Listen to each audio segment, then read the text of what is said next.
Hi, good afternoon. I'm Karen Edel Yaskowitz, and I am an assistant director at the Jewish Federations of North America Center on Aging and Trauma. This presentation will focus on ways to build community partnerships to develop services and strategies for aging trauma survivors. In this presentation, you will hear how a history of trauma can negatively impact the physical, emotional, and social well-being of older adults, how community partnerships, or what we call leadership councils in this project, can assess and prioritize services to aging trauma survivors, and strategies to implement leadership councils and improve service delivery to older adult populations with a history of trauma. Why is this so important? Well, research suggests that as many as 90% of older adults have been exposed to a trauma, such as being affected by a natural disaster, experiencing domestic violence or sexual assault, or experiencing violent crime, as examples. And research also suggests that trauma exposure has been associated with all aspects of an individual's health, such as an increased risk for poor physical health like cardiovascular disease and cancer, an increased risk for mental health issues like anxiety or depression, and an increased risk for cognitive health issues like dementia and sleep disorders. Trauma can have an effect on older adults as they age, and trauma in older adults can also impact the family caregivers who care for them. Behaviors and symptoms associated with trauma can emerge decades after trauma and can be more extreme than previously experienced. The right side of the slide shows some of the changes that happen in older adulthood that can cause trauma feelings or memories to reemerge. These are changes that can happen through the aging process that can lead to the reemergence of trauma and trauma memories or behaviors. Changes of familial roles. For example, if a person was the primary caretaker or decision maker, and now there is a role switch, they are now dependent on others to do these things. Retirement can be traumatizing. Individuals stop spending the majority of their time going to work, which can cause a person to feel they've lost their sense of purpose or their social status. They lose that structure. Some people define themselves by their career or throw themselves into work in order to not deal with the feelings of a trauma. Now that they're no longer working, they could feel these losses in new ways. Emergence of health problems. The onset of frailty or hearing and vision loss are common. So are mobility problems. This can cause a person to feel vulnerable and not feel safe, because if you can't hear as well or see as well, or you're not as mobile, these senses may have saved your life from a traumatic situation, and now you can't rely on them in the same way. Loss of independence. By definition, it's the loss of control over your life that can be threatening and re-traumatizing. Maybe others are making decisions about your life now, such as where you live or who supports you. Loss of loved ones can have an impact financially or emotionally. Maybe a spouse relied on government funds that they don't receive anymore. This can create a change in social status because they have less income. Emotionally, the loss of a loved one can feed into social isolation. The people there to support you aren't there anymore or in the way they were before. Changes in coping mechanisms. This is different from the others that we just discussed. All the other examples can lead to an increase in feelings of vulnerability, a lack of safety or sense of threat that can lead to the reemergence of what it was like during a traumatic event. This is happening at the same time that they may not be able to use some of the coping mechanisms they used to use to deal with these feelings, like not being able to exercise, drive, or socialize, which can become harder as one ages. We need to pay more attention that this might be happening with older adults. We know the impacts of trauma can be severe, so what do we do about this?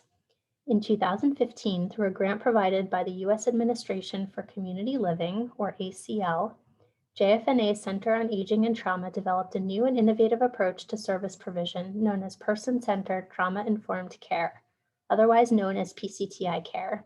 This innovative approach promotes trust, dignity, strength, and empowerment of all individuals by incorporating knowledge about trauma into agency programs, policies, and procedures. In other words, PCTI is an approach to care that acknowledges that any trauma experienced in the course of an individual's lifetime is likely to impact that individual as she or he ages. As you can see here, PCTI exists on all levels. For example, training staff on PCTI care, making sure agency spaces are safe, The policies and procedures take into consideration that older adults may have experienced trauma, that there are measures in place to prevent staff burnout and secondary trauma. It's an approach that encompasses everything from service delivery to policies and procedures. The model of PCTI care is based on the Substance Abuse and Mental Health Services Administration, or SAMHSA's, 6 principles of trauma-informed care. These are the 6 components, and I'll just highlight a few. Safety. We know one of the key things about trauma is loss of sense of safety, so the focus is on creating this sense of safety throughout the organization, staff, and the people being served so they feel physically and psychologically safe. This could be through making sure there's privacy when it's appropriate, enough lighting in a room, or the art on the walls is appealing and comforting and culturally appropriate. Trustworthiness and transparency. The sense of trust can be lost after a traumatic event. There can be a feeling of people can't be trusted, so it's important to establish that sense of trust. For someone who's a service provider, if you're late, let your client know, or they can often get anxious. In their past, being minutes late for something could have meant life or death for someone they loved. Transparency, explaining what happens next. For example, applying for social services is a multi-step process, so a service provider can let the client know it won't be immediate and can tell them what the process is that they will go through, how long it will take, who will be there, what can they expect. Empowerment, voice, and choice. One of the hallmarks of trauma is being powerless and not having a choice or voice in what is happening to you. So one example is if a client does not want to bathe, offering choices such as, would you rather take a bath or shower? Which is most comfortable for you? Give them a voice in what happens to their body and ask, how would you like for me to help you? Anytime you can give a choice for a meal or anything, it's empowering. Part of the PCTI approach is giving people that sense of power, asking what services do you want? What services do you benefit from? Not being told what they need. Peer support. This goes for clients as well as staff. Staff supporting each other becomes important because working with trauma survivors is difficult. So having peers helping each other to process their work can prevent burnout or secondary trauma. We at the Center on Aging and Trauma are implementing the PCTI approach through our center and our grant from ACL. As I mentioned, we had an initial grant in 2015 to develop innovations in PCTI care for Holocaust survivors, which is where I'll spend time talking today. Recently, in 2020, we received a second grant to expand to serve other older adults with a history of trauma. As you can see here, our mission is to expand the nation's capacity to provide PCTI services and supports for Holocaust survivors, other older adults with a history of trauma, and family caregivers. We have a 2-pronged approach to achieving these goals. Goal 1, to provide subgrants to develop PCTI programs for aging trauma survivors and their family caregivers. We have funded several types of programs that support this work in different ways, and I'll be speaking about one of them in depth coming up, called Critical Supports. Up until now, JF&A has funded hundreds of programs in 21 states. And Goal 2, provide trainings through workshops and webinars, publications, and presentations to build the capacity of the Aging Services Network. These are the types of programs the center has funded to provide PCTI care to older adults and their family caregivers. One example is education and training, such as PCTI trainings for family caregivers on how to avoid trauma triggers for those they care for, or support groups for family caregivers to talk about stress relief ideas or relaxation ideas to give family caregivers respite or break.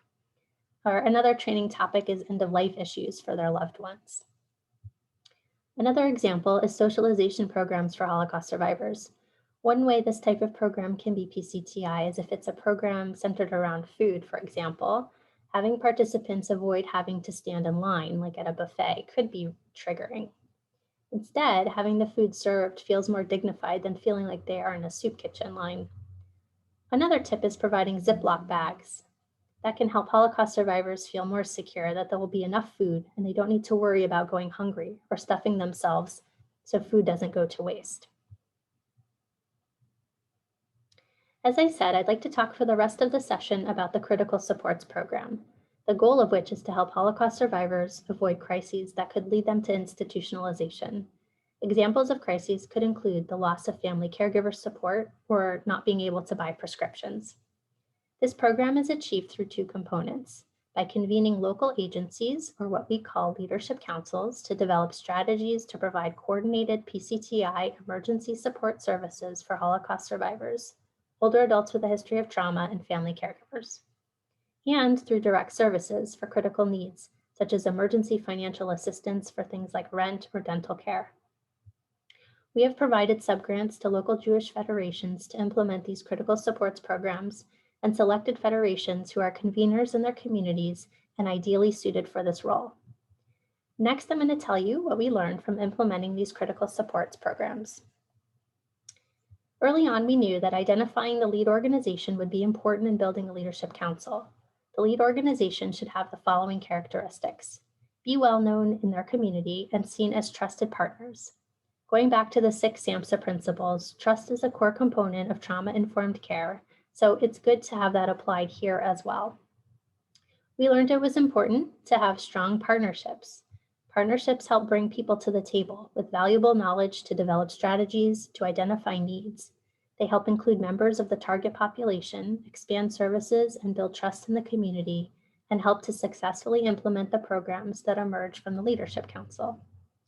Organizational capacity is needed to carry out the large task of convening members, putting together agendas, preparing materials in advance, facilitating the meetings, managing the grant process, and coordinating PCTI trainings. The organization should also have the funding, planning resources, evaluation resources, staff, and time, as well as be committed to the concept of providing PCTI care. And last, experience bringing together different groups such as volunteers, professionals, and others together to understand the priorities and needs in their communities. This experience helps the lead organization be seen as the convener and can keep members engaged and encourage new partnerships and opportunities. They also make sure every voice and group is heard. Since there may be agencies of different sizes with different populations, it's important that all feel equal at the table. From there, the lead organization creates their leadership council based on what they think the needs are, and then by identifying who needs to be at the table. These are some of the examples of who has been at the table from the leadership councils that we worked with. AAAs like yourselves, representatives from local governments, hospitals, universities, and other aging services providers, medical professionals like dentists, as well as representatives of the population you are serving. For us, it was Holocaust survivors and their family caregivers. In keeping with the PCTI approach, it's very important to include representatives of those you are serving on the Leadership Council and to give voice and choice in meetings. It's possible in the first few meetings with the Leadership Council that you can find that new needs emerge and other members need to be involved. So being flexible is key. In our experience, some started with agencies and individuals who they already knew, and some went broad and invited as many partners as they could from their community. It's just important to get the right people at the table, figure out who they are, and go from there. There's not one approach to doing this, and the member list evolves. All of this can be challenging, of course. It takes time, and sometimes you have things come up like pandemics that need to be responded to. Sometimes agencies have different missions and use different language and have different policies and protocols they need to follow. And sometimes they have pre-existing relationships with each other that need to be managed. Some of our leadership councils brought in consultants to manage the process to try and avoid any biases associated with that challenge. The Leadership Council is not a static body. We learned from federations that it was important to continue to integrate new members and encourage diversity on the Leadership Council, as it brings different perspectives and helps identify both resources and gaps in services. There's value in continually assessing community need and being open to new ideas and new partnership opportunities by incorporating agencies and individuals who can add their own unique expertise. So you never know where these relationships can lead when you bring new people to the table. Once the Leadership Council is established, a series of meetings took place and covered the following topics. Needs assessment. That's done first to identify and understand the needs of the community and target population. You can use surveys or focus groups. Determine priorities. The Leadership Council met as a group to look over survey data and other materials to determine which priorities to focus on. A key aspect of this model is the flexibility involved and the ability for a Leadership Council to respond quickly, such as with COVID. For example, in some communities, end-of-life planning emerged as a significant need during the pandemic, so they shifted quickly to respond. They were already positioned to determine whether there were resources available to meet those needs, and if not, how to advocate on behalf of those who needed assistance. PCTI training. It's important to train the Leadership Council on the person-centered trauma-informed approach and how it can be implemented to make sure it's infused in the process, making sure Leadership Council members have the same understanding of what it is, that they can do it, and so can subgrantees, and also building a commitment to it in the community. Some did small trainings for the Leadership Council in the beginning when they first met so that everyone had a basic understanding of what PCTI was. Some did larger trainings for the Leadership Council and the subgrantees after they were awarded funds. So thinking about when it makes sense to do a PCTI training and what works for your community. The challenge is that people come at this with different experiences and knowledge, so creating a training and background where everyone is on the same page is important. Some hired a consultant to do the training, and others had staff on hand who were trained in the PCTI approach. Develop the RFP. The Federation's Leadership Council developed an RFP outlining the needs identified through the previous meetings and distributed the RFP to the community. Leadership Council members also distributed the RFP to their agencies who may have had an interest in applying.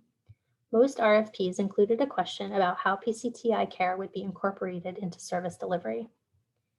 Review RFP and allocate funds. RFPs were reviewed by either the full Leadership Council or by a subset. In case you're wondering, members did not review their own agency's proposals. Following review, allocations for funding were determined. Ongoing meetings. These are needed to continue to assess needs in the community, identify potential new partners, identify new funding sources, and think about sustainability, as well as continue to engage others in PCTI care and do some monitoring to see if programs are successful.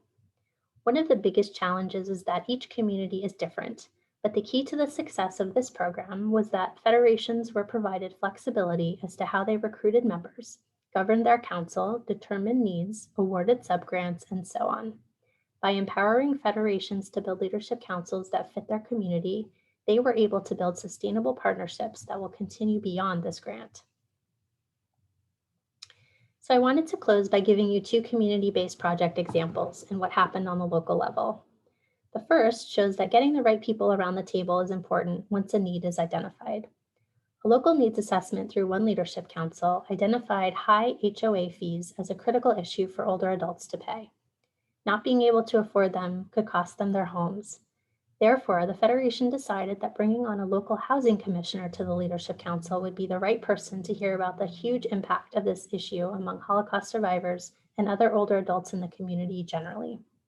While funds from this grant are helping to alleviate some of the costs, this is obviously a massive issue and is still a work in progress. But the awareness is being raised with the right person who has authority to help change policy. A wonderful unanticipated benefit of this model is you never know where it leads. Things happen organically once you bring these agencies together, sometimes professionals, community members, and volunteers. The second example captures just that. It's about the need for dental care among Holocaust survivors that was identified by a leadership council. Dental care is a specific and sometimes overlooked issue. Some individuals may have had teeth extracted during the war or not had access to dental care in their early years, causing issues with their teeth and gums later as an older adult. Basically, if you can't chew your food, then you can't eat properly, and this could lead to poor nutrition, which could spiral into an array of other health issues. There also might be trauma associated with being in a dental chair, which can be triggering. So feelings of vulnerability or feelings of shame because of your teeth can lead to an increase in social isolation. Federation put out a call to regional dentists for providers who would care for Holocaust survivors at no cost. It was also important to find facilities that were suited to care for older patients with special needs. And two things happened. One, a School of Dental Medicine faculty member whose parents were Holocaust survivors answered the call and created a fund to establish a program at the dental school to provide free dental care to Holocaust survivors. And two, Federation and its partner agency trained a core program team of some faculty and dental students in PCTI care and included discussion about the unique needs of and stressors of Holocaust survivors. This training has the potential to be incorporated into the curriculum for all dental students, which will help bring awareness to the unique needs of older adults who have experienced trauma. So you never know where these partnerships can lead and the positive outcomes that can come as a result of these leadership councils. Thank you so much, and I look forward to talking with you more about this during the live presentation.